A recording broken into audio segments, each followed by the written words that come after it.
Hello everyone, कैसे हैं आप सभी। आशा करती हूँ अच्छे होंगे और खूब मन लगा के पढ़ाई कर रहे होंगे।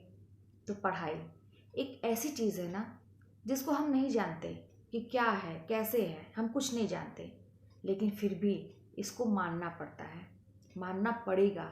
उस उम्मीद के साथ, उस आशा के साथ जिस पे एक दुनिया कायम है। आपने सुना होगा ना कि पूरी दुनिया किस पे कायम है, उम्मीद पे कायम है।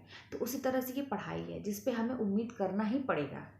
मेरे पास तमाम ऐसे एग्जाम्पल हैं कि हमें कुछ नहीं पता होता है कि आगे क्या होने वाला है, लेकिन फिर भी हम काम करते रहते हैं, आगे बढ़ते रहते हैं उस उम्मीद के साथ कि इसका रिजल्ट हमेशा यही होने वाला है। इतनी उम्मीद होती है और बहुत सारे कष्ट झेलते रहते हैं, लेकिन फिर भी ये उम्मीद होती है कि इसका रिजल्ट यही होने वाला है। जो आप पहले से सोचे हैं कि इसका रिजल्ट आएगा, वही आप अंत तक सोचते जाते हैं और अंत में वही होता है। तो पढ़ाई भी ऐसी ही चीज़ है ना, कि जिसको हम नहीं कुछ जानते, नहीं देखे, नहीं कुछ जानते, कुछ नहीं समझते, लेकिन मानना पड़ेगा।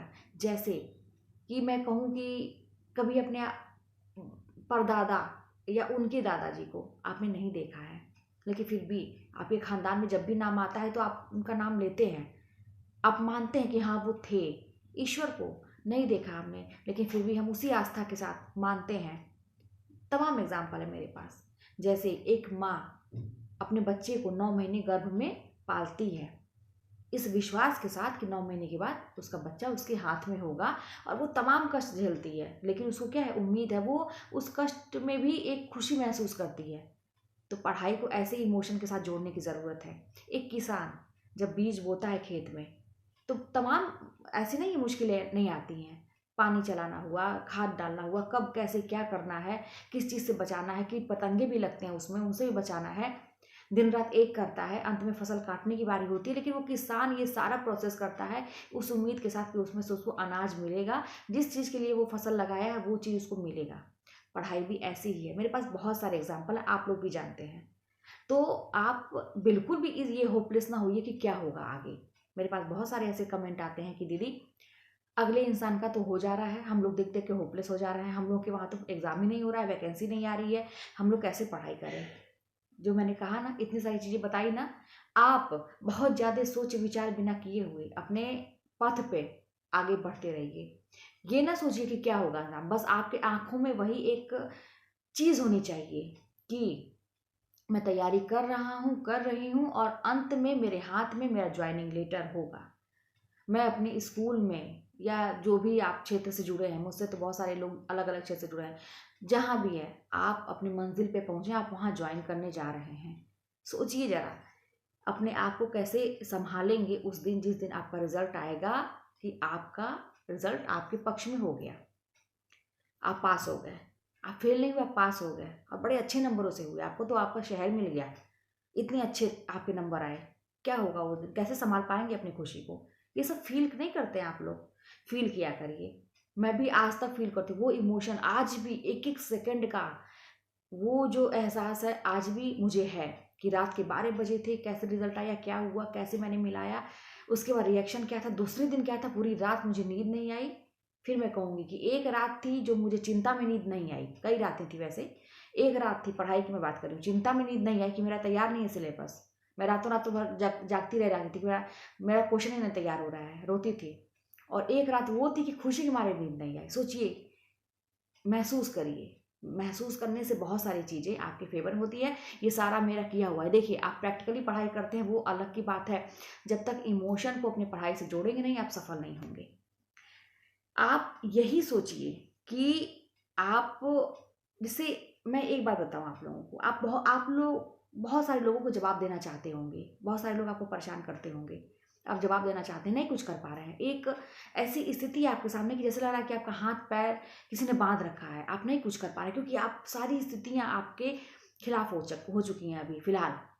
क्यों? क्योंकि आप सफल नहीं है। बस एक कारण है, आप सफल नहीं है। जानते हैं ना कि हारे हुए इंसान का कोई वैल्यू ही नहीं होता है।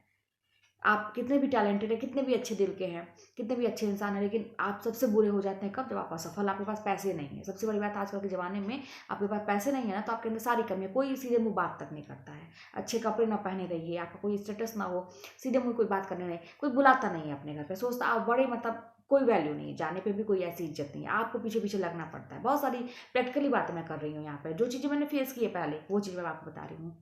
क्यों किसी के पीछे लगना?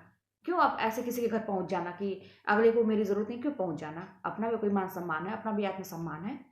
तो इस चीज़ को आप फील करिए। अगर आप एक इंसान हैं तो आपके अंदर ये चीज़ें होनी चाहिए कि अपने सम्मान की रक्षा करना आपका कर्तव्य है। दूसरों को तो आप करते हैं, लेकिन पहले अपनी रक्षा करिए, अपनी आत्मा को बचाइए, अपने आत्मसम्मान का ध्यान रखिए। आत्मसम्मान कैसे मिलेगा? जब आप किसी पोस्ट पे होंगे, किसी काबिल होंगे, किसी ऐसी जगह पे होंगे ना कि जहाँ पे मतलब मैं 100-200 की बात नहीं, हज़ारों की संख्या की बात करती हूँ। आपको लोग पहचाने, आपके अच्छे कर्मों से लोग पहचाने। तो ये चीज़ आप हमेशा अपने दिमाग में रखिए कि मुझे अपनी लाइफ में अपने लिए कुछ करना है, किसी के लिए नहीं कुछ करना है।